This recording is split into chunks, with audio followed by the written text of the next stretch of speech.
سلام دوستان من، آشپزی با من خوش آمدین. امروز غذای ساده و 5 دقیقه این غذا آماده میشه. اسم این غذا کتلت کدو و بادمجان که خیلی راحته. دوست دارین نگینی خود کنین، دوست دارین رنده کنین. مواد لازمش رو تهیه کردم که ملاحظه کنین.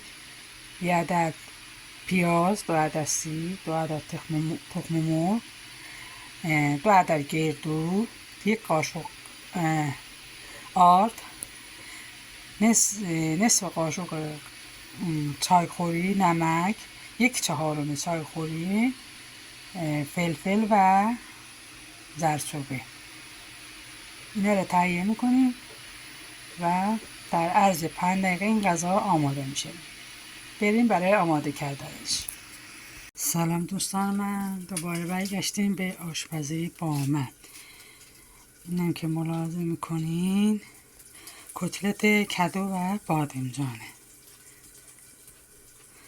در عرض 5 دقیقه آماده میشه که ملاحظه میکنی.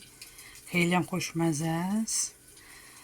من نگین خود کردم، شما میتونین رندش کنی، بستگی به خودتون داره. خیلی راحته، خیلی هم خوشمزه است.